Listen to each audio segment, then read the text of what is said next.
Hey there. I'm excited to announce this to you today. This is what you've been waiting for in your spiritual quest. This is something I've wanted to do for a long time, and I'm finally ready to announce it that it's ready to go. It's the Grief to Growth Community Circle.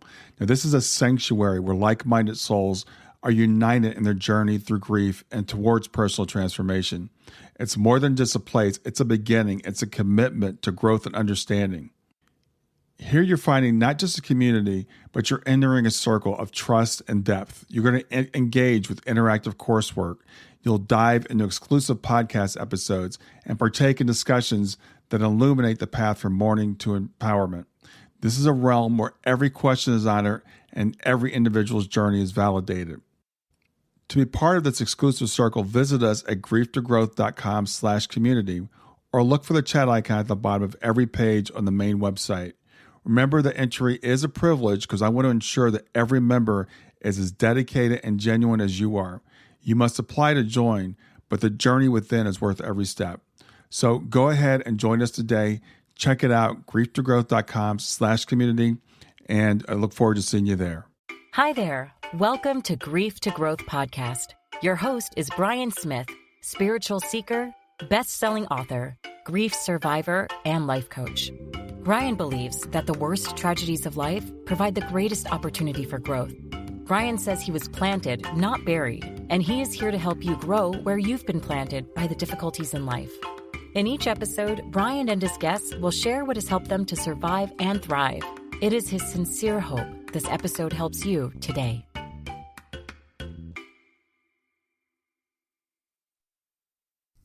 Hey there, today's episode is with my good friend, Kat Bailey. I've known Kat for a couple of years now, and she is a medium, a hypnotherapist, a sound therapist, a cognitive behavioral therapist, and I'm not sure what else. She does pretty much everything.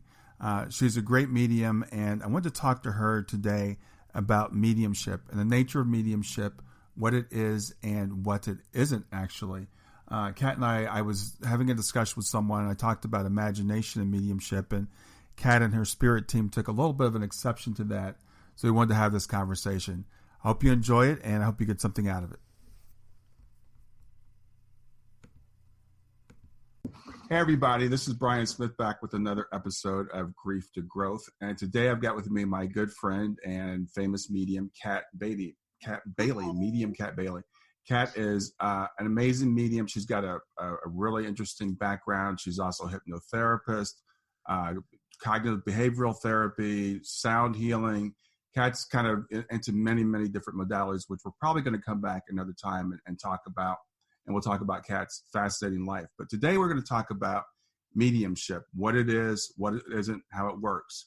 I had made a video about mediumship, and Kat saw it and had some things she wanted to say. So I brought her in. We're going to have a conversation today about, again, what mediumship is, how it works, how it doesn't work, and why you may see what you do see in mediumship. So with that long introduction, I want to say welcome to Kat. Welcome, everybody. It's lovely to be here today. It's lovely to be debating with my good friend as well. And Brian and I have many, many talks on all sorts of different things, and we love to debate things. We don't always pretend to have all the answers, but we come up with some very interesting facts as we sort of challenge each other to kind of understand more, really. So we came here to talk about mediumship. Brian and I were having a debate over the word imagination. It started about imagination because sometimes when we're utilising mediumship, it feels as if you're accessing your imagination. It feels like you're moving images, and sometimes you are. But I was saying to Brian that the main I suppose we should start with kind of the purpose of mediumship and kind of what mediumship means. I have a strong belief that mediumship is a natural faculty of the human psyche and sense. I don't think a medium is different, special. They might be talented, just like somebody can be a talented artist or a talented musician. But I think the good mediums originate from a place of healing and just natural intuition or inspiration, and that divine force, that life force, that prana, that universal consciousness, whatever you want to call it. If it was discovered today, I think it's simply love, unconditional love, that element and spark that's within each and every one of us. is that one thing that we all have in common. And I believe that I'm not designed differently to you. We might look differently, we might have different gifts or skill bases, but we've got a similar makeup. And it didn't make sense to me when people started saying, oh, medium's different, they're gifted, they're special. I don't buy that, Brian. I think that it's like learning to read or write. When you started to learn to sort of do numbers, you maybe counted from 1 to 3, you maybe could count backwards 3 to 1, then you can divide, you can subtract, you can add. Basically the psychic faculty is the same. It can be developed, and there was one stage where we couldn't do our 1, 2, 3s, we couldn't say our ABCs, and now we can do it backwards, we can subtract it and all those kind of things. So I really quite a strong believer that it's a natural faculty that for whatever reason we've not activated, and maybe we've not activated it out of fear. Now in the UK we've got a bit of a different history to the global sort of sight on this, in that we had lots of witch hunts in our day and kind of murders. People were tried to be a witch, and if they drowned, they were a witch, and if they survived, they were a witch. Yeah. So you couldn't really win. So I think historically there's a lot of fear around what is mediumship, and a lot of misunderstanding, which is what we're here to clear up today. Mm-hmm. And so my biggest sort of impression, I think you agree with me on this one, is that it is a natural faculty. Now, that said, my journey, as you know, didn't start like that. I did have some intuition as a young child. I did have a few unusual moments, mainly through synchronicities and coincidences, but there's one particular time that I can recall around the age of 13, where I woke up one day to see a woman, what I thought was a vision of a woman in armour, stood over my bed with a sword above her head. I suddenly double took twice to think, what the hell is that? But she wasn't, the weird thing is, my house was a very modern house. It wasn't as if it was a haunted house, or any of the kind of stereotypes that you get about old-fashioned houses. And in a blink of an eye, that scene went. But years later, that would come up in a reading that I had, and it was quite an interesting one. So there was me thinking, was it a fraction of my imagination? But then somebody else validates it and says, once when you were 13, you had this vision. So I suppose it says a seed of curiosity. And then the two big things that kind of led me to mediumship, that could be the same for any of our audience today, is one, an accident, the automatic opening of the psychic and mediumistic faculty through a diving accident. So a near-death experience. I experienced, in the water, that moment where I thought I was going to die, the silent peace that everybody talks about, I experienced. I saw the wave of energy coming towards me. And what really amazed me is that it responded to what I said. Now, at the time that this happened to me, this diving accident, I'd waited 8 to 9 years to get engaged and married to the love of my life, Stuart. And I took a long time to get him down the aisle, you see. Mm-hmm. And I was really keen to get married. So this moment in the water was kind of a bit petrifying for me, because I was like, are you kidding me? Yeah, I've waited 8 to 9 years to get engaged. I finally got him to succumb. And now you're going to take me over? You're going to take me to the other side? And I was like, please, please, please. I just really wanted to get married. Mm-hmm. And that was the moment that sort of started it. And then, though I'm not religious, it's really interesting. I'm not religious now because I work with so many different people from different religions. But I love all religions, and I'm interested in all kind of faiths and cultures. I'm just interested in the human race in general. But I had this moment where I was brought up in a Church of England school when I was in primary school, so quite a long time ago. But I said the Lord's Prayer. I did know the Lord's Prayer, and in that moment I said, thank you. If you're going to take me, I just want to say I've had a really great life and I've really enjoyed it. My only issue is I'd love to stay for a little bit more. But if you are going to take me, then I want to go in prayer. And I said the Lord's Prayer, and at that exact moment, the wave of energy pulled back and retracted. And that's when I was suddenly like, holy sugar, there's something in the water with me. There's something here. And it felt like I was being watched, Brian. I couldn't see anybody. I couldn't see a physical person. It was just an energy that pulled back. But it was that moment that sort of triggered a few things for me. Now, prior to this accident, my grandfather, who was very, very close to me, he was probably closer to me than my father. I love my father dearly, but my grandfather was particularly special, and we had a very special bond together. And I guess the journey that starts any kind of mediumistic inquiry to a certain degree, if you're not a scientist, that is, who's studying it, is this idea that consciousness lives on. And my love for my grandfather and his for mine had a sort of bond that was going to, if there was an afterlife, was going to bridge across that kind of fold, or that veil, if you like. So my first entry into mediumship was actually with the passing of my grandfather.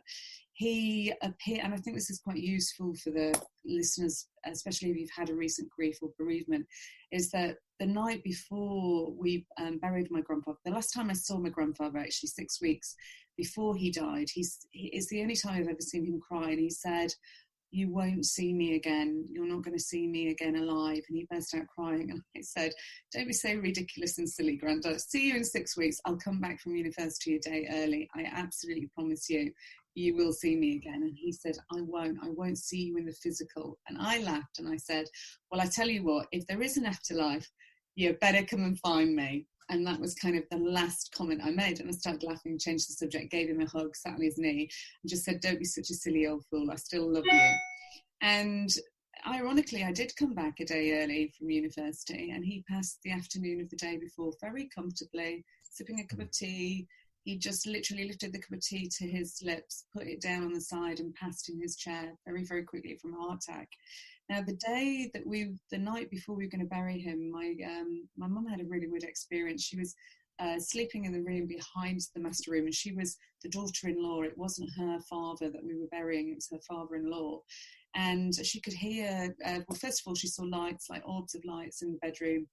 And she could hear my grandma talking to what she thought was my grandfather. And so she thought she was dreaming. She opened her eyes and she could still hear the voices, and the lights actually got brighter, at which point my mum was quite nervous, held onto the bed, closed her eyes and just wished for it to go away.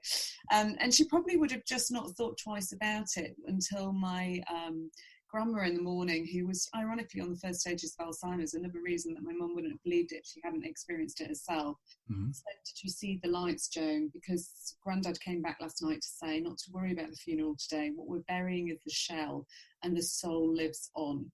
And so this concept of mediumship for me originated out of this. What do you mean? The soul lives on.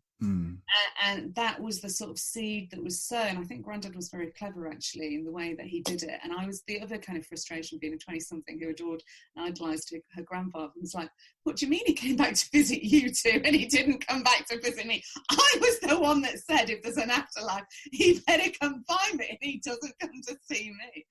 And so, that naivety of something who loved a grandfather, it kind of came back to bite me in the bottom as of 11 years later. So my first instance of mediumship was... All right, little technical issue, but we're back. Stay with us. We'll be right back. Hey there, something I want to tell you about today. My podcast platform, Buzzsprout, has recently made it easier for me to allow you to support me financially.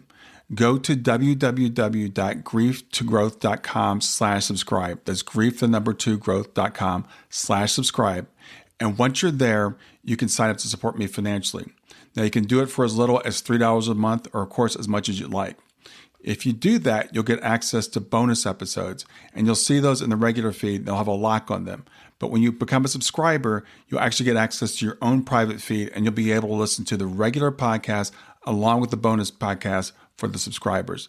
I want to thank you for listening. I want to thank you for sharing the podcast. And I want to thank those of you who support me financially. Have a great day, and on to the episode.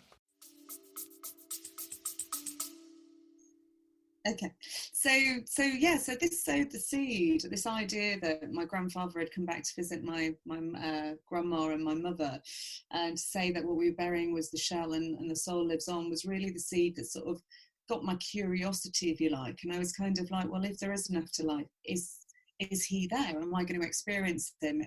My mum wouldn't take me to see mediums at the time. She was aware of them. My sister had actually had an amazing experience having lost a child in miscarriage with a medium, and I guess that link saved my life actually when I did start having my awareness. So for me, although I'd had sort of intuitive moments and I'd had some experiences, I always believed that my grandfather would be with me, but I didn't have any evidence of that. And I think that's the difference with mediumship, or this kind of wish or want or hope that there's something there. You have to have evidence.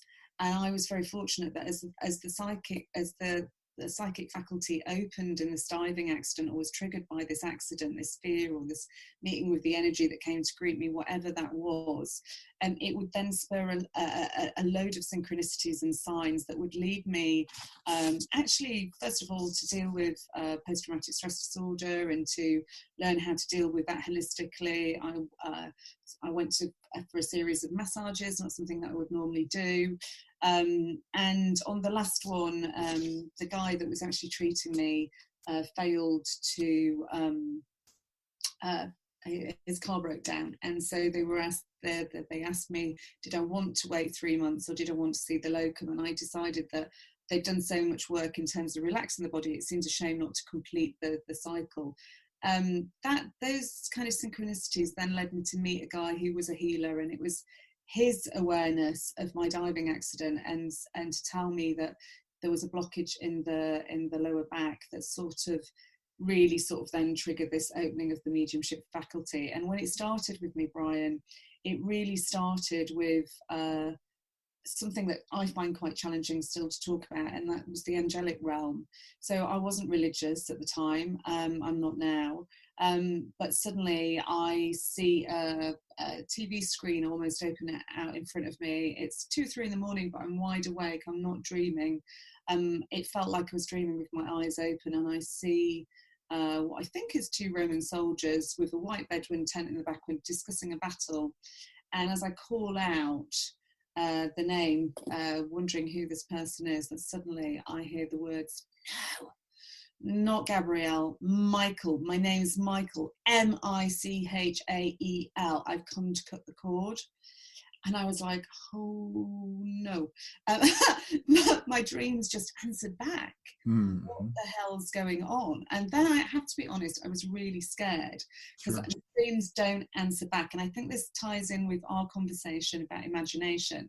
Mm-hmm. How can a dream answer back? It wasn't my consciousness. In a dream, you're putting the images there, aren't you? You're putting the thoughts, it's playing out like a video, but when you interact with it like in lucid dreaming, you've got some level of control with it, because you're able to morph the images or change it into the sort of scenery or the image that you want, daydreaming, whatever you want to call it.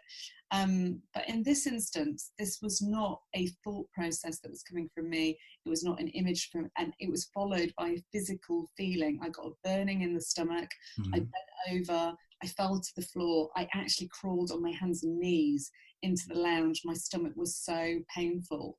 And the only thing that would release that was like a yoga, actually, doing some salutations in the front room, trying to release the energy of what felt like a burning, I didn't know if I was coming down with something, that kind of thing. And so I guess in that opening moment, that was my first experience of clairvoyance, seeing this opening almost like a screen in front of me, in my mind, projected, and yet it interacted with me and it answered back. Mm-hmm. Yeah, sure. And then that following, and it was followed by clairaudience, that hearing spirit. Now, clairaudience can be 2 things. It can be outside clairaudience. You can get objective clairaudience outside of the body. Very rare, because spirit have to use the energy in a room. We've seen ourselves when we've seen EVPs. We've interviewed Sherry Pearl on EVPs. She morphs or makes a piece of sound that spirit manipulates. So it takes a lot of energy to speak outside of the body. So you have objective clairaudience, and I've only heard that once or twice. And the majority of the clairaudience I get is like a stream of consciousness. It's like talking in my thoughts. It's like when you go to the supermarket and somebody forgets, you've got a list of things to buy and maybe apples was on there, and you've got to the till and you've got to put apple, you've forgot to buy the apples, and suddenly your mind says, oh, you forgot about the apples and you go back. So it's almost like a stream of consciousness, this clairaudience. You can, however, get external objective clairaudience, which might be because clairaudience isn't just words, it can be sounds. So when you're in a house, so for instance, I was at a house at the weekend that's known for activity. It's a 12th century house in Chester. And more than one person has heard footsteps coming down the stairs.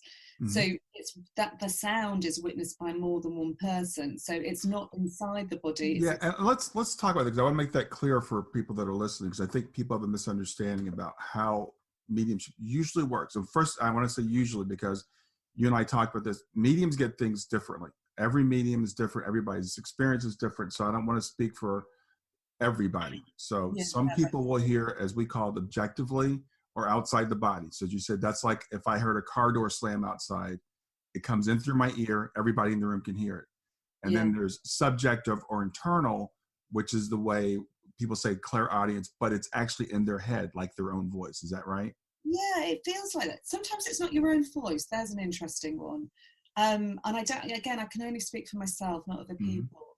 But when this started, and I said to the healer who had triggered this reaction in me, I said, who is Michael? And he said, ask him. I said, what do you mean? Ask him. He said, ask him in your head who he is. Right. I said, what? And when he shouted his name, it was very much a male sounding voice, very strong, definite male voice. Now, when I asked, who's Michael in my head, a woman's voice answered. So you can detect on occasion, not always, sometimes it feels like it's your mind or your voice talking to you. Sometimes it isn't, Brian. Sometimes it sounds like a male voice or a female voice, and the tone of the voice will be different. You can even occasionally detect an accent, not always, but sometimes, if they're wanting to have a joke with you and they're wanting to put some of their personality in it. Sure.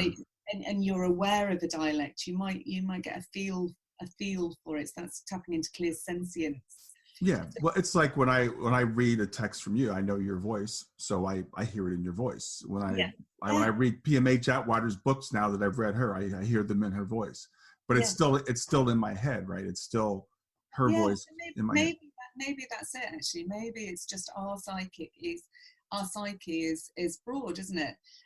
But here's the thing: we in life, in normal everyday life, we very rarely just use one sense.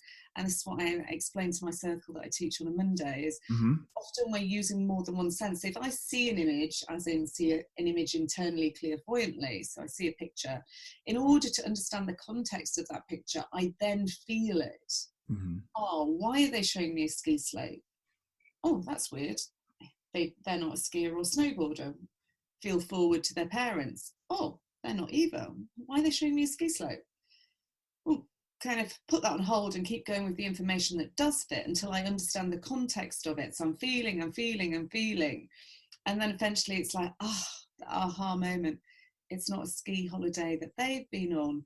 They're trying to talk about Switzerland, a ski holiday that I've been on. So it's and that's the point I want to bring out also, is what you just said, because again, I think people think that from a medium, and again, different for everybody, that your loved one comes in and says, I was a world champion skier. I won the winter 1976 Olympics. It's not like that. It's more like you get a feeling of skiing, you get a feeling of ski slope. You might get a picture of Switzerland on a map. You know, it's kind of like almost like a game of charades I think for a lot of mediums. I often describe it as the best game of charades you're ever going to play. Yeah. But I don't know if it's like that for everyone, Brian, because no, it's not. Yeah. Have taught me see spirit as physically as you and I, and they hear their voices just like you and I. So I've never experienced that. I've only seen my guide once in the physical, and he didn't speak. I just knew. I don't know if it was telepathically, but everything, the way that the love that enveloped him, the way that he looked at me, I just knew I'd known him for echelons.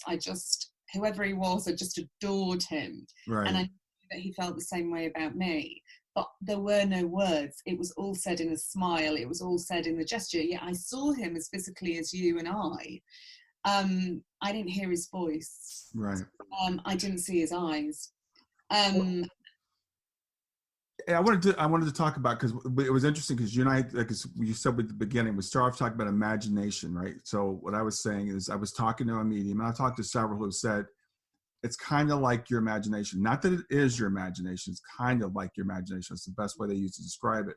And then after you and I had that conversation, I ran across this quote from PMH Atwater, which I want to read, which he says is, the difference between imagination versus imaginal.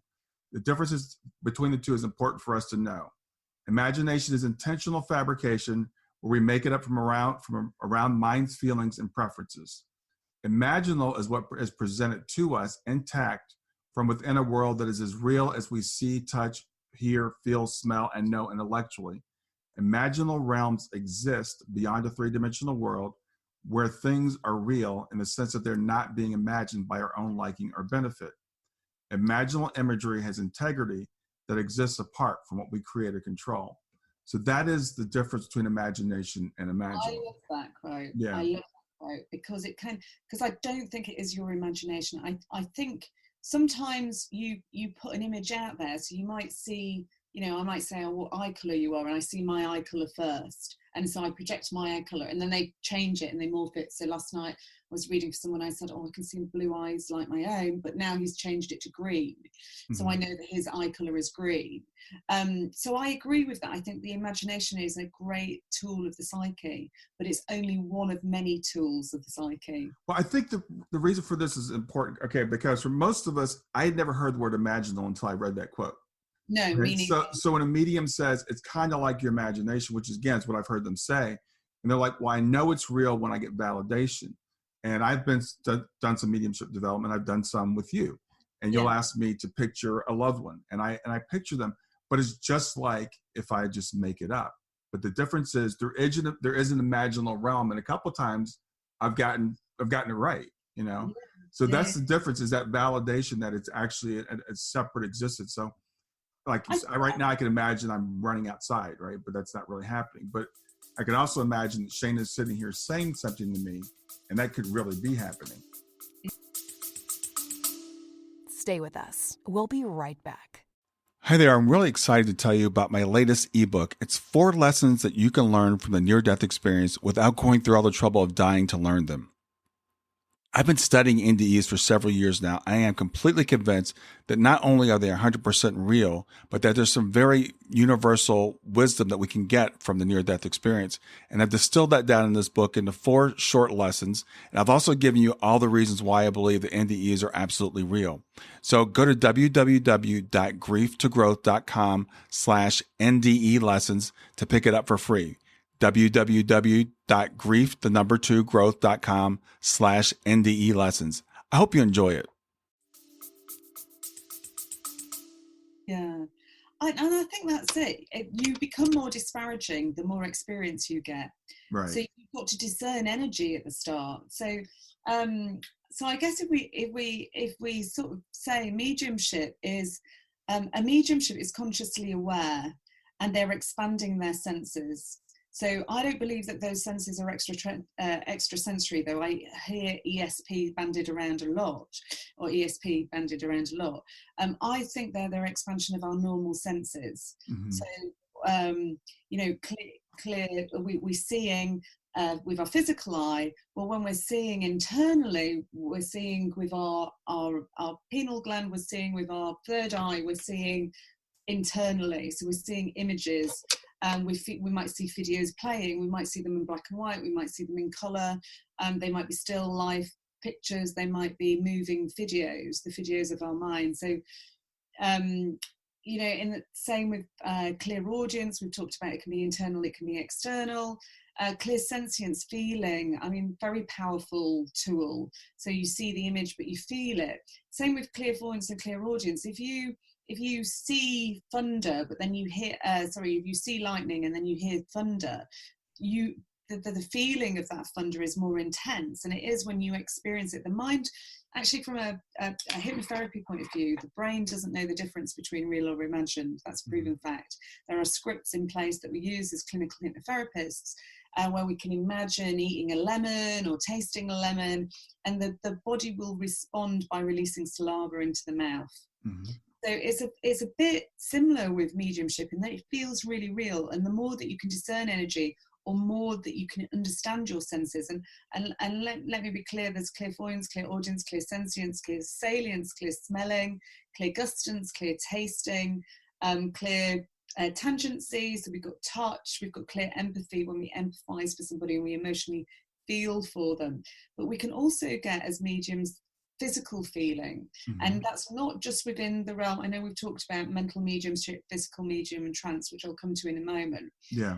But in terms of, we just start with mental mediumship, this idea that we're in our waking state and we're having this communication with another realm or another dimension or a feeling or source that's blending and harmonizing with us, which is really where the word medium comes from. It's this idea that the energy is your consciousness is blending with the consciousness of your loved one. And it's very hard. I don't like the word energy when I'm saying that, because people can get very upset that, what do you mean my loved one's an energy source? What, they're not a physical person? I believe that they're in the subtle energy and that they are a live person in the same way, but they haven't got a physical body, so they have to use mine in order to project the communication. And so they harmonize and blend with my energy, and then they're able to project the visions through my eyes, the sounds through my ears, the tastes, the smells, the feelings, the touch.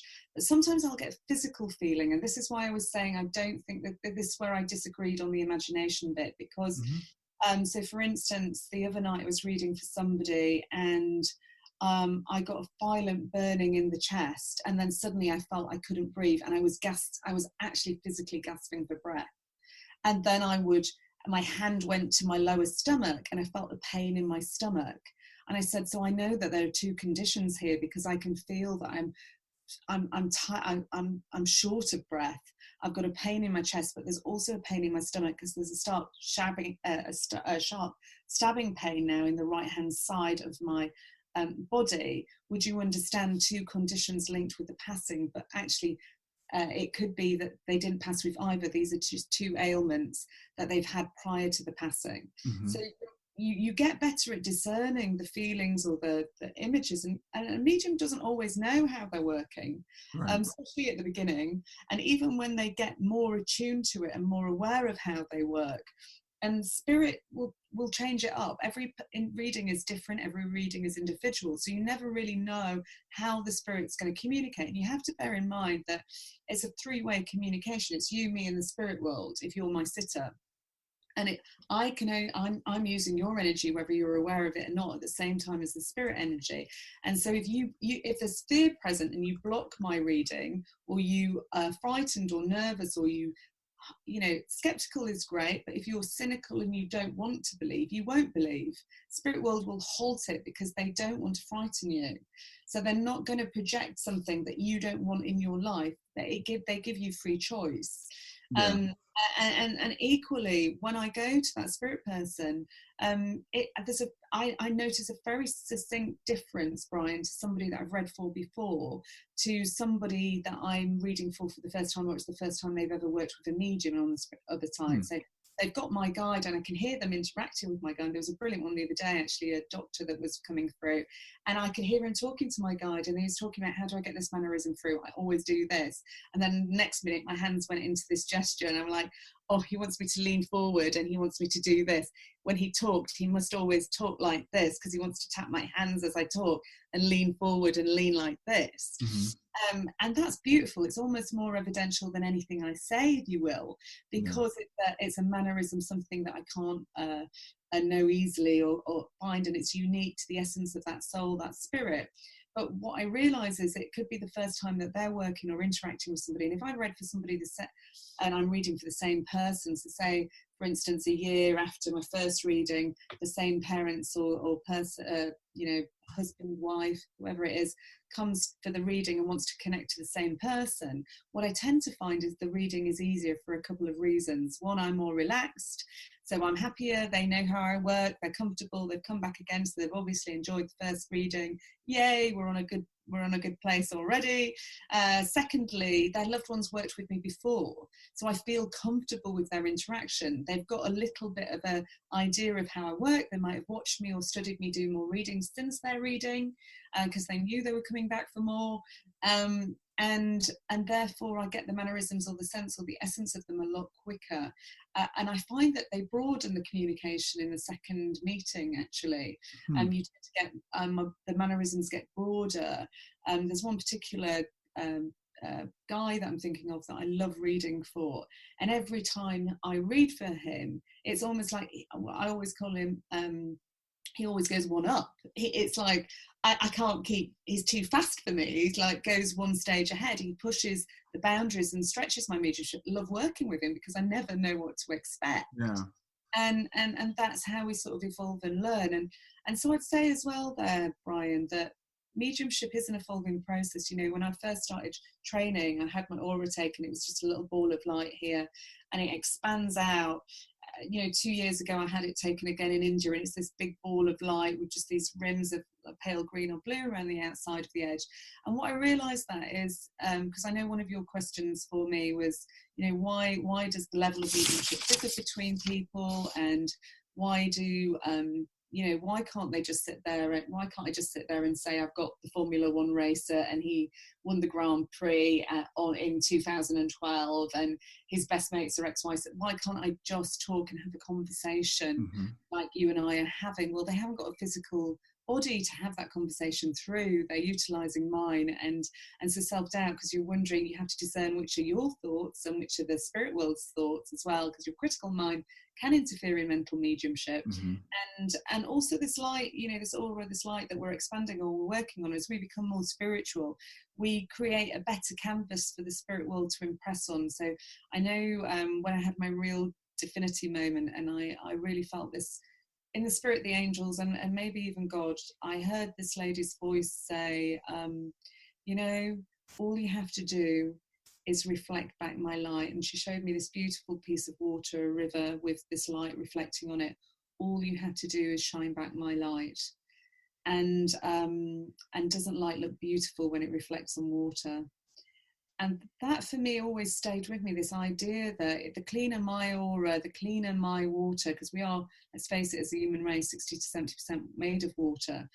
If I'm clean of emotions, if I'm clean of, you know, if I've developed my spirituality, if I've worked on myself, because as a medium, you find that all your issues come to the surface first. You have to scoop them off, clear them away. It can be quite an emotional roller coaster getting to that clean space where you become less judgmental or non-judgmental, and you focus on unconditional love. You want that clean canvas to imprint on. And so even now I see a massive difference in my readings 2 years ago to now, and I'm sure in 2 years' time they'll be even better than they are today. So it's an evolving process, and I think experience is one thing, Brian, and the second thing is you've got to get past your human self, and that's evolving process, and it can interfere. So it's not that we mean to trick anybody or we kind of mean to mislead anybody in any way, and it can be heartbreaking if you've spent 90% of your reading is dead on accurate, and then suddenly your critical mind gets in the way, you make a mistake, but that person hangs on that one piece of mistake and not the 90% evidence that you have presented that's been really good, which might include a name, a passing condition, a date, you know, the dog's name, the reading, that kind of thing. It's heartbreaking because you know, I'm just talking from a real honest point of view, is we're human, and that humanness interferes with that consciousness. And if I'm, you know, I can think of a really common one as well, Brian, is I was once coming down with the flu. I didn't know I was coming down with the flu, and you know, I'd had a week of brilliant readings, and then this one day I couldn't connect. I'm like, oh, what's happened? Like, hello, hello. And, you know, I had to be really, like, I was quite embarrassed. I just sort of said, you know, I don't know what's wrong. I can't connect today. Right. But the next day I came down with the flu, and all in that I did in that case is say to the client, would you mind if I read for you in a week's time and reschedule? And if I can't read for you on that occasion, I'll refund you. But for whatever reason, I can't get the connection today, and I have to respect that there'll be a reason for that. And I don't know what that reason is, but I just have to respect it. And the next day I came down with flu. So your physical health also plays a role. You've got to be healthy. You've got to look after your body, a good diet, Even my diet's changing. I can't eat red meat anymore. I can do it on special occasions, but I can't if I'm constantly working. I can only do it when I've got time off, because it interferes. It's a lower level vibration, and I get really bad stomachache now, or kind of gassy exchanges going on if I'm eating red meat during a reading period. If I've got a weekend off, then that's not a problem. I've got 48 hours to get it out of my system, absolutely fine. But what I find is that you have to have a healthy diet. You also have to kind of keep yourself to a level of fitness, or kind of to a certain degree as well, because being out in nature, whether it's walking or running, or just to keep to cleanse really all the energy work that you're doing. You're carrying other people's grey matter, their conditions, their loved ones, their feelings with you, and you've got to have a method of kind of allowing those to wash over you and to sort of neutralize, if you like. Does that make sense?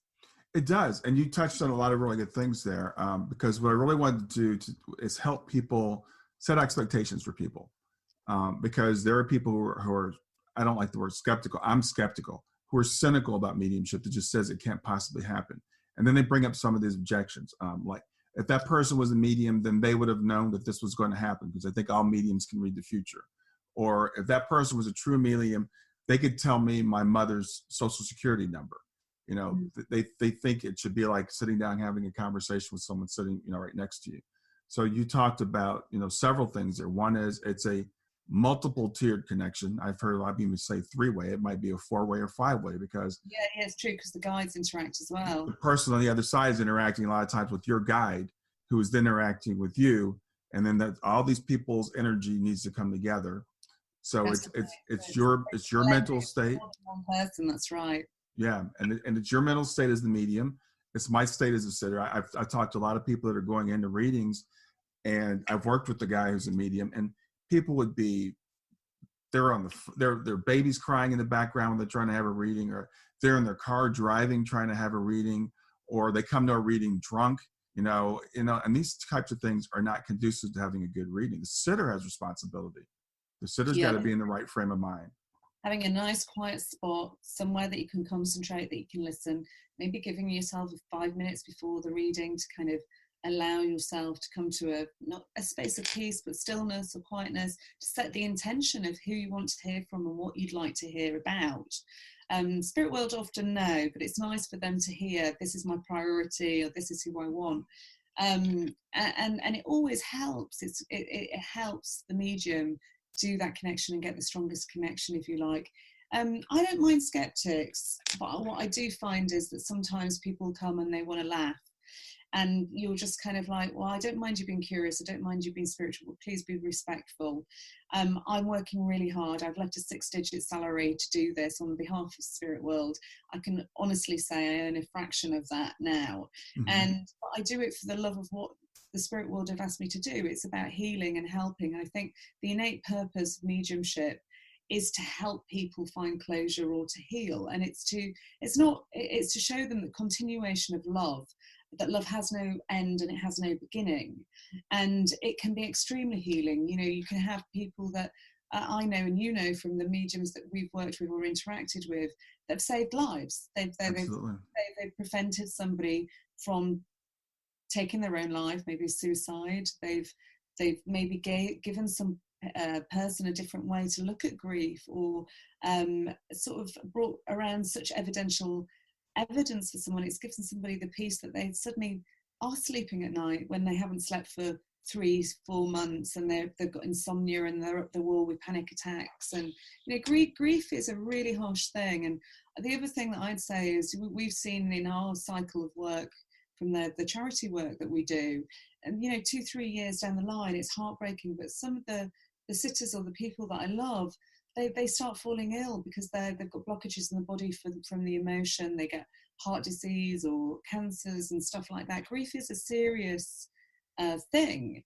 And so anything that can disband grief or can support somebody, that can cause a transition in the body, I guess at the end of the day, it's compassion, isn't it? It's compassion. If you can be compassionate towards somebody, listen to somebody and give people information that is useful to them, and can help them, then that's got to be a good thing. And so we often, when we're looking at the skeptical or the cynical side of things, we're trying to look for the negative of it, but let's look at the positives too.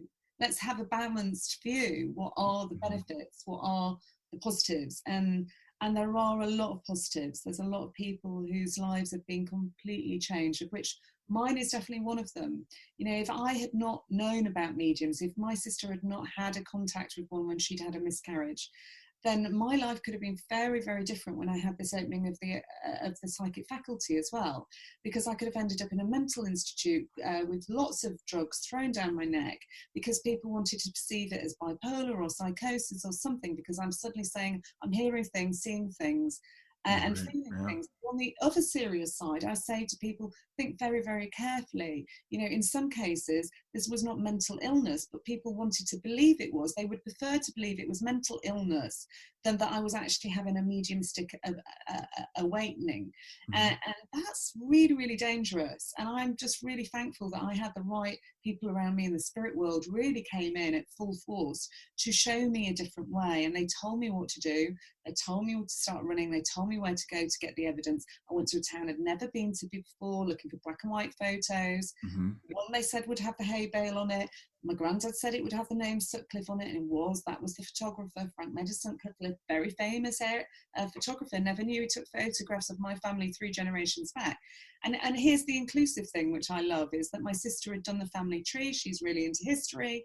And at the exact same time, coincidence, synchronicity, I don't know, but I think it's amazing. We suddenly get the pictures that match the family tree that she's done, and we're able to match the 7 kids that lived 3 generations back to the dates check out, their names check out, and it's incredible. So then you're kind of left with, wow, here's the people that wanted this to be psychosis, or they wanted this to be bipolar. That actually sat a lot easier with them than the idea that there's something else communicating with me. Yeah. And different levels of consciousness communicating with me. Yeah, well, that kind of brings us back to the imagination versus the imaginal, and I want to talk about like mediumship. Okay, so we're going to talk about mental mediumship and transmediumship and physical mediumship, but just within mental mediumship, there should be, and you being trained in England, you guys are really into the evidence. There should be evidence in a reading. So when I'm setting people's expectations, I want to lower them from thinking that medium is going to be 100% accurate, because no medium is. But I also want to raise people's expectations, and the medium should tell you more than I have your grandmother here and she loves you very much. The only way we know it's imaginal versus imagination is if we have some evidence. Yeah. So let me think. Who was I reading for last night? So in fact, if I think about the group readings I did last week, you know, I've got a brother here. He dies from a cancer. The cancer will have been in his pancreas or stomach, because he's touching my stomach area there. He also tells me there's a secondary condition. I'm not sure if it's with him or you, but he's just suddenly like moving my wrist and talking about a wrist issue. Have you got a wrist issue at the moment? Yes, I have. Okay, so he sees this wrist issue. The evidence can be dates. It can be names. Some things can be harder. Now, what I would say that frustrates me, Brian, is sometimes you can have somebody that sits in front of you and you can get names and you can get dates, and it can be the best reading that you've ever done. One of my favorite readings was so ridiculously evidential, because they said, you know, my favorite one is that I said, the son said to me, and I even laughed because I thought the chances of this are crazy. He said, I really want my parents to meet the former president of the USA, Barack Obama, face to face. And I was like, I started laughing and going, please don't shoot the messenger. But he's adamant that he would like, he's trying to arrange for you to meet Barack Obama face to face. Now, the interesting thing here, Brian, is that evidence, you know, they had a phone call with Barack Obama once, but they'd never seen him face to face. But unbeknown to us, at the exact time that reading was taking place, his best friend, now an aide to a congressman in Ohio, was in a lineup meeting Barack Obama. Hmm. And this is the other weird thing that Spirit do. They're very, very clever, Brian. The parent in question on this call goes for a walk and leaves the phone in the house. And the phone call comes through, and the aide, the sitter's best friend, the spirit person's best friend, and Barack Obama tried to FaceTime the client, only she's left her phone in the flat. So you're like, oh, so not only have they told you something that's in the future that you couldn't possibly have known because it hasn't even happened. Right. But they forget their phone. Why would they do that? This was something that troubled me. Why would they go to this effort of doing this amount of evidential work and then she doesn't pick up the phone? Well, the reason for that is because the person that they wanted to touch was the best friend, and that story that he was still alive and that love still lives on would not have been passed forth had the drama not happened over missing the call. Wow. And so what I love there is, wow, the spirit world's intelligence, they want to touch more than one person. So you can have a reading like that, and that's powerful. That's probably your best reading in the world, and you're really chuffed. You've had a great day at work. Right. Awesome. The next call you take, you've got good evidence, you've got a connection, you've got evidence and stuff about, they lived abroad. This is a father, lived abroad, very intelligent. I can see lots of books around them. Potentially works in a corporate world, very well educated, reaches a good level. Likes cars, likes luxury cars. Shows me a white car. Shows me a BMW. At some point, would have owned a BMW, a white BMW. And you can get it's okay. It's okay. It's good. But it's okay. It's just okay. And that person's upset because you haven't got the names, you haven't got the dates, and so it's very hard. You go from this complete high of wow, amazing readings, or maybe in the group readings that are quite consistent. It's a connection. It's good. There's information there that is evidential. Right. It's not accurate as saying you're going to get a call from the former president of the USA. Right. You know? And then laughing at that as well, or being told about the problem of the humpback whales on the coastline of Hawaii, and we're like, I don't know anything about humpback whales. Do you know anything about humpback whales? No, I don't know anything. Was he a marine biologist? Did he like humpback whales? Yeah, he's a marine biologist, loves humpback whales. Can we Google it? Can we find out? Do we know? Is this correct? Is that evidential? Sometimes you don't even know what you're saying is evidential. And the magic is when you find out after the reading that it's correct. I've even had it sometimes, again, another example of them wanting to touch more than one soul. Telling somebody the day before, saying the day before the person passed over, they were in another country, they were at this church, they named the country, they described the church, and the person saying, no, they absolutely weren't there the day before. And then you say, well, on this occasion, I admit I make mistakes sometimes, but this feels really strong.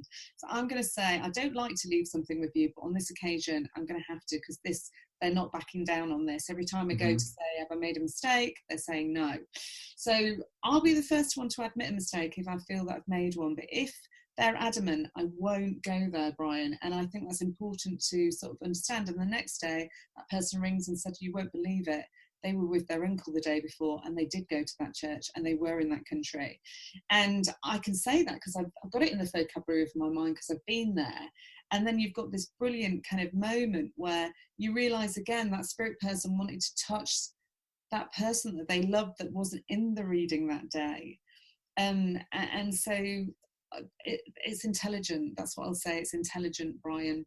And those are things that are super evidential, and it also brings up a couple of objections I've heard to mediumship, which is interesting when people say, oh, they're just mind reading, when these are people who are materialists who don't believe in mind reading to begin with, right? But they say, oh, the medium's just reading your mind. But there are times, as you've given some evidence, where you'll say something that the sitter doesn't know. Mediums will actually sometimes get something from the future. So I've had readings where it's like, no, I don't understand this. I don't understand what you're talking about. And then it happens in a week. It's something that Because Yeah. on the spirit world, either there is no time or it's different, or they can predict the future, because there are things that they'll tell you that are going to happen to you. And those are very real. My best moments were always in trance. I had a hilarious one at the weekend, and I was doing some work, which kind of brings us to what are the what are the types of mediumship. But I was doing some trance work. I was actually doing some transfiguration, where the spirit world can actually overshadow you, and they can, under red light, you can actually see the spirit person's face and on top of you. I don't do it very often, but it was an amazing thing to do for a couple that I really, really love. And so I said, I'll show you this. It'll take me about half an hour to get to this level, but if you see this, you'll think it's magic. It's just amazing. And I love doing it because it's so interesting to me to sort of understand and learn more, because every time I do it, you learn more. And so you've got a curiosity as the medium to want to understand how far can spirit take it as well. What is because they're always pushing your boundaries. But in this, the evidence that was presented was extremely accurate on 90% of the thing. And then one thing didn't fit. I said, why is he taking me to a toe and showing me a fungal infection in a toe? Does somebody have a fungal infection in a toe? And they were like, no.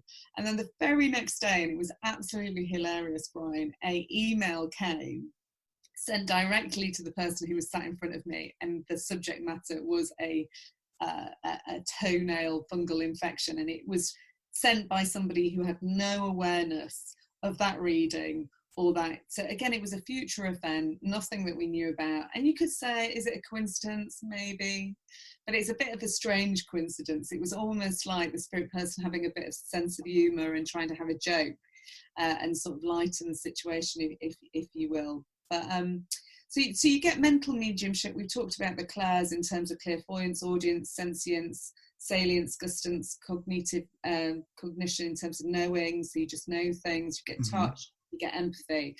You can get some physical feeling in mental mediumship too. And just to be clear for people that don't really understand the terms we're throwing around, when you go to see a medium, you go to pay to see a medium one-on-one, most likely it's mental mediumship. It's mediumship that's going on in the mind, where they're connecting with someone on the other side. Yeah, through the mind and through the senses. Yes. And you might, if you've got somebody like myself who works in trance, get some gestures. You might get some mannerisms, and that can be really nice. If that happens, that can be really, really evidential and really, really nice. Especially if you get the walk or the dance that somebody does, it can be quite fun. Yeah. Then you've got a few other things. You get so in the mental mediumship, you can also get inspirational speaking. So somebody can just I've got your guides here, or I've got your loved one here, and they just want to speak. And it's almost like your consciousness slightly alters, and you just end up going into a speech on a certain subject or a topic. That can happen. If somebody is very spiritually open, they're wanting advice or they're wanting inspiration, the spirit world will utilize that opportunity. You can then also get channeling. So channeling is different to mental mediumship in that, and channeling can be labelled lots of different things. So here's the thing: a friend of mine, her brother is a Grammy Award winner. He's a musician. And when I asked him how he composes his songs and his lyrics, he described the exact same process that I use for channeling writing, channeling poetry, or kind of working and interacting with the spirit world when I'm writing. I'm not very musical, but as you know, I was born, I couldn't sing. In trance, suddenly all these like amazing operatic sounds come out. I've got sacred sounds coming out of my mouth. They've got a healing capacity and quality to them. They can sometimes project frequency. Overtone singing I've never heard of, happens to be Tibetan and Mongolian. I had to look it up. Same with vibrato. My friend's a classical singer. I was like, what the hell is this? She's like, that's vibrato, but I studied 24 years as a classical singer, Kath, and I can't do it. So how can you when you can't sing? And I'm like, I don't know. That's my question. So all these amazing sort of skills and talents come up that are really evidential in themselves, because if you don't do it in your everyday life and you actually think it's something that you're very bad at, which is what I feel about my singing, and then suddenly you're hitting notes on cue and notes that Beyonce would die for, you're like, what's going on there? And then when you realise that those notes or sounds have got a power to heal as well, and that frequency has a healing capacity, very, very interesting. You don't necessarily know what to do with it, but you're fascinated by it. Yeah. Then Then you've got trance mediumship. So in trance mediumship, you can get many things. So this is where the mannerisms come through, the gestures, the walks. Sometimes the voice box will change. I think they're playing with my voice box at the moment. At the moment, my voice, I think it's only changed on one occasion that I can talk about, where you can actually hear somebody else's voice. So we've seen trance mediums work, you and I, on Zoom, and the whole voice and the whole mannerisms completely change, don't they? Yes. In trance, you can get transfiguration as well. So this is the overshadowing that I was talking about the weekend, where the spirit person, and we actually saw two people morphing in and out, and then they would pause for 5 minutes, and then the other person, it would blend out and the other person would come in. So the spirit world are experimenting as well. And there was two people that really desperately need to see loved ones, and it was nice because both of them saw different sides of their personality or the mannerisms. So I lay out and put my hands in the hands up and one in the pocket, as they would when they were lying out on a couch. At the same time, their face appears on my face, their hands over my hands. And what was interesting for me is you can feel when the spirit world are doing something, because it's like, I'm getting a tingling in my hand, watch my hand.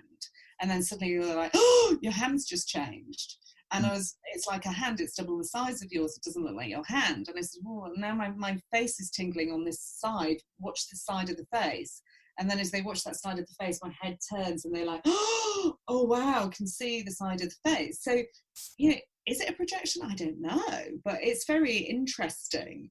So you can get transfiguration. Then you can get the physical side of things. So if you go slightly deeper, now I don't think I've ever done physical mediumship, although I get some physical feelings on passing conditions and things like that. I don't think I've ever been part of a physical circle. I've seen table tilting, and I've seen where in a seance where the trumpet that's been marked with Illuminous tape lifts off the table, but only a few inches. I've never seen things move with the physical eye or anything like that. I'd love to. I'd be fascinated by it. But I believe that is physically possible, and I don't know if you've seen it, Brian, but I know Tracy has, hasn't she? I have not in person, but I know people that have.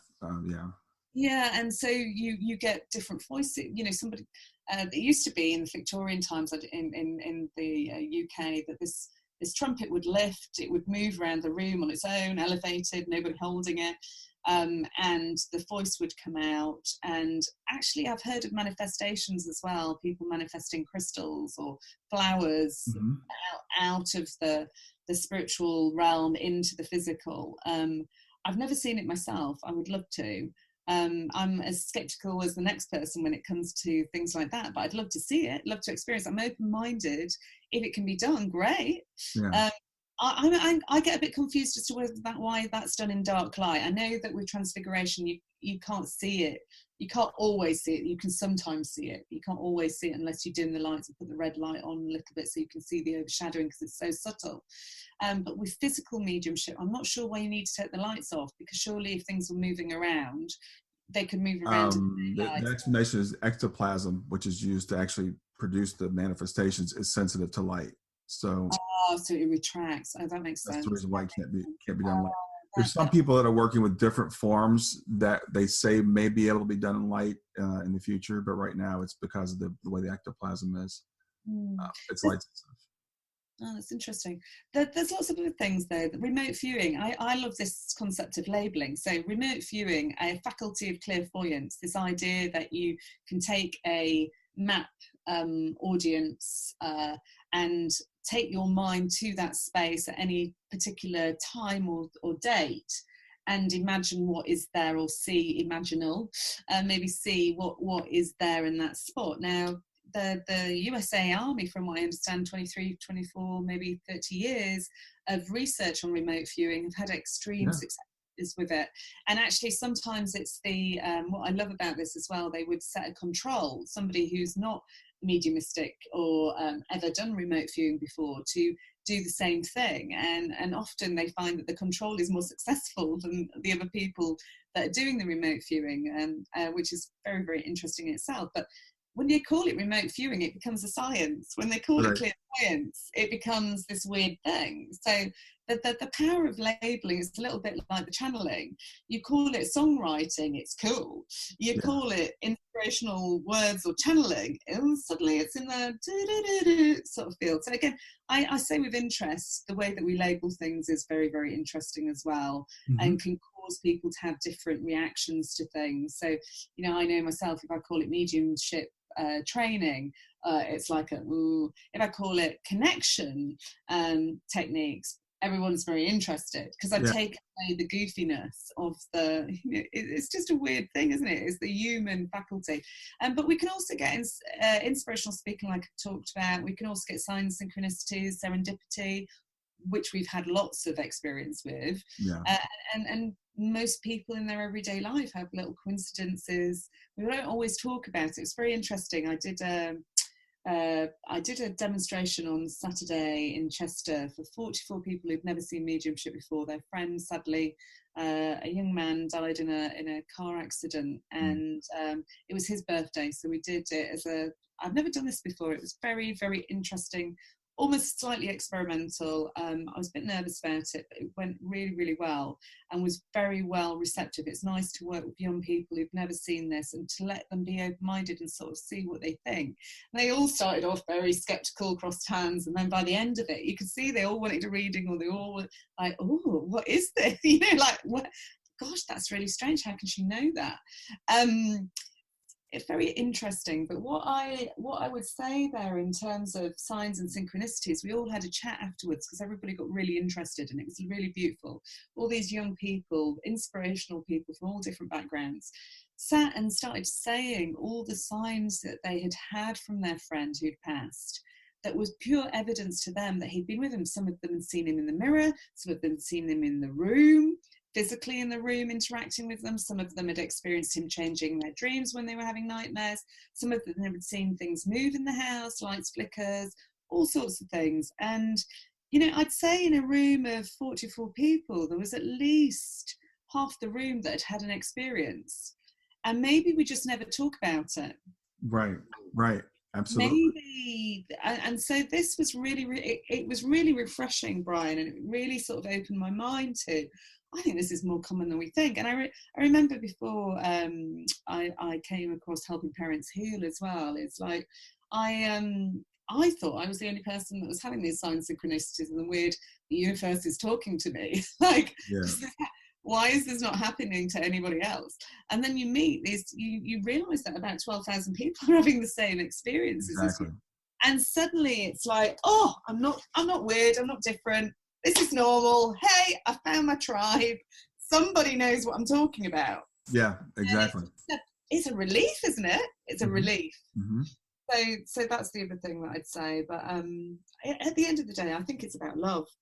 I think it's just, and I think the human capacity is, I just think we're extraordinary beings, and we probably only tapped into about, I don't know, 30% of our potential. I think what we're capable of is so much more, but we're frightened to explore the magnificence of who we could potentially be, not just as an individual, but as a race.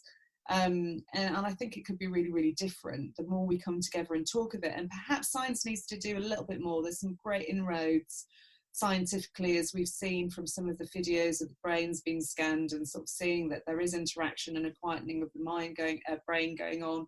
And we sort of see areas lighting up with colours and stuff as people start to interact with spirit. There's just not enough funding, or kind of, there needs to be a fusion of all different faculties, and it's good to be openly cynical, but let's test it out. Let's find out what's going on. Let's not be too quick to judge or to label it differently. Let's discover. Let's find out. It's interesting. That's what I'd say. It changes your life. I lived a very successful life before. I'm so much happier in my life now. I feel it's so much more rewarding when you can help people or can support people. And when spirit are in your world, everything's magical, because you can go on holiday and they'll start educating you, or they'll work within the everyday life. You don't have to be a full-time medium to be spiritual or work with spirit. That's the other thing. And especially if you've lost a loved one, they can interact with you in your everyday life. My first experience of my grandfather really interacting with me was, other than the first vision that I saw of him, it was actually taking a wrong turn in an area that I knew really well, ending up on a street that had his name, looking up, seeing the street, his name on a house, feeling a bit confused, getting out of the car, looking down at the tile, and then seeing his nickname on the tile underneath my feet. And then I was like, oh my God, hello, Yeah. are you here? Hello, what is this? And it was kind of almost, a bit weird, but I was kind of like excited at the same time, as in like, how, you're like, are you here? And I didn't know about signs or synchronicities or any of that. I had to work it out for myself.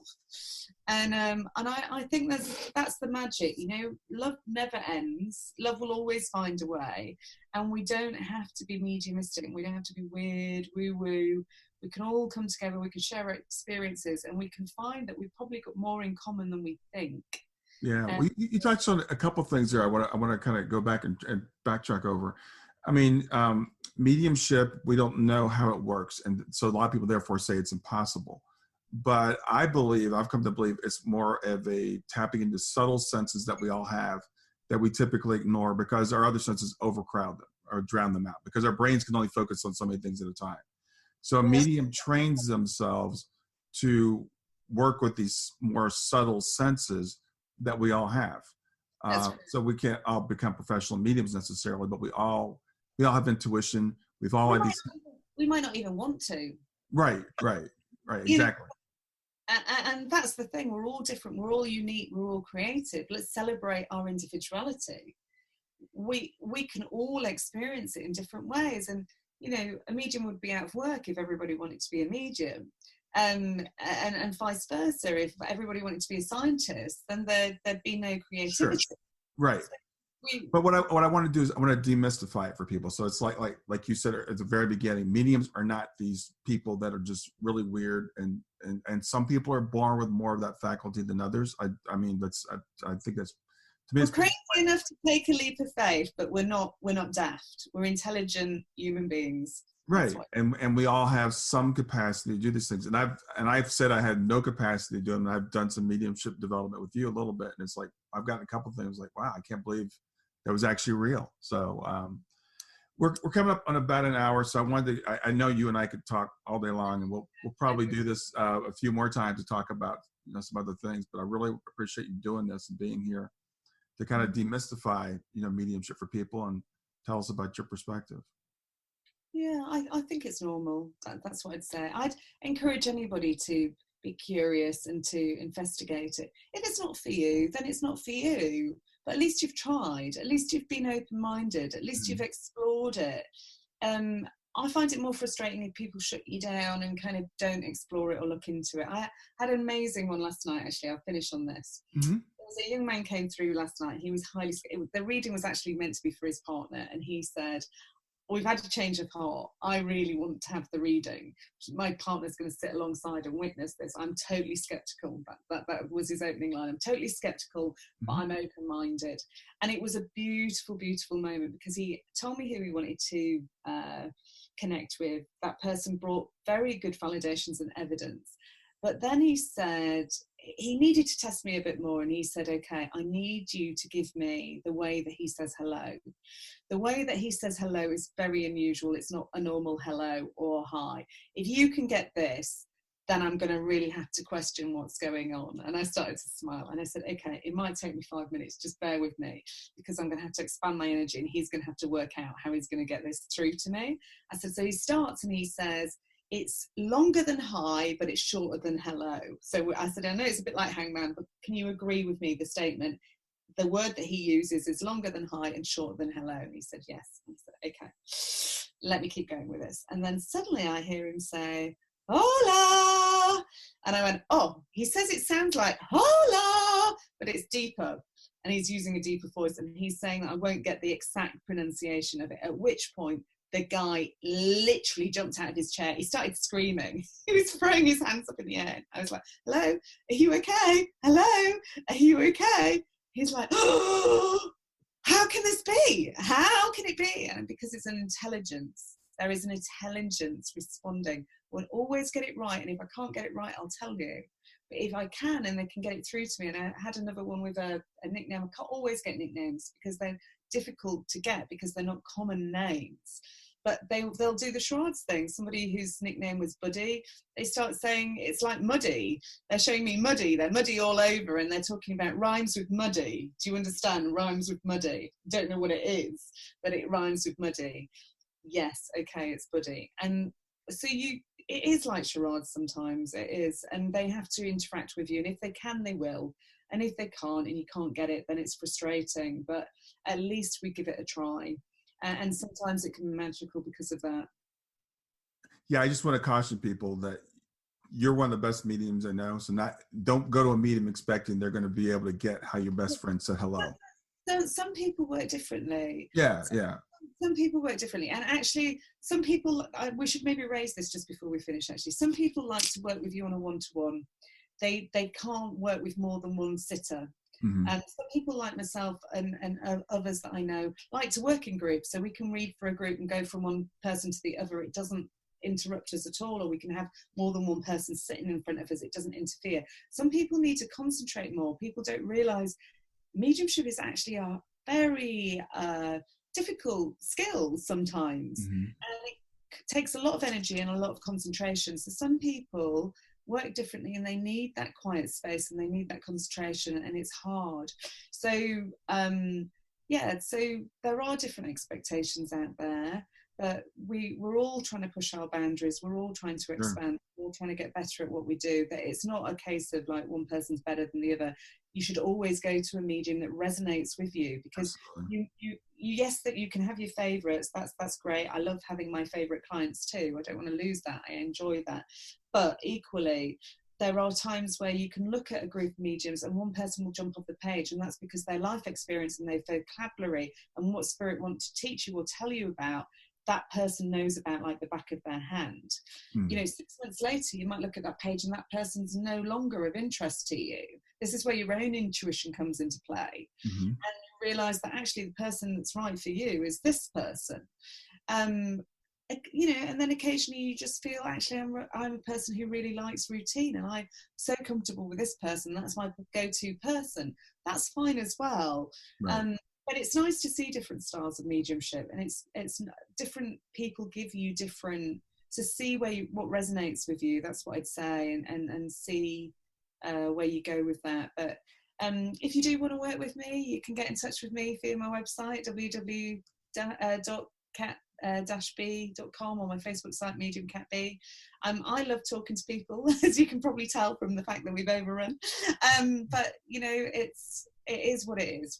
We're trying to do our best, and even with the best mediums in the world, sometimes you won't get the connection that you need. Sometimes you will get it with bells on.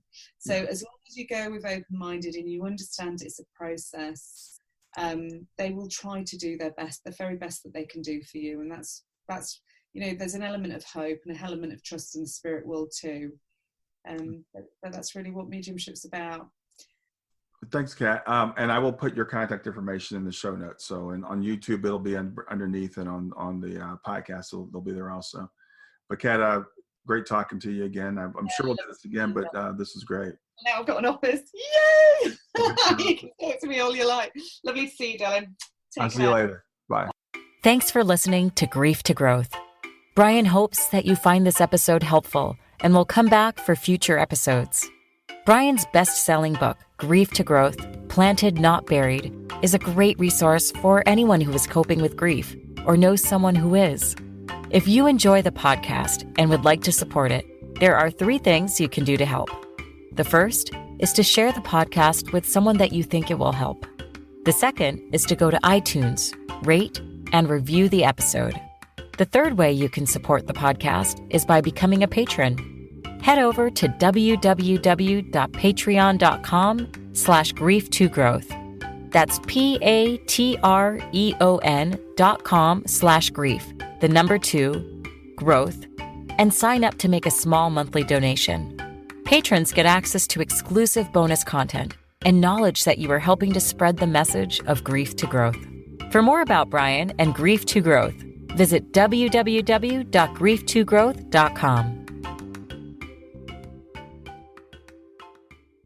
Hi there. I hope you enjoyed this latest episode of the podcast, and I'd love to hear your thoughts. What questions came up for you? What did you like about it? What didn't you like about it? I invite you to visit us at grieftogrowth.circle.so. That's growth2growth.circle.so to continue the conversation with me and with other listeners. It's a space to sound off, to share reactions, and to go deeper into the topics from the show. I look forward to chatting more, and I hope to see you there.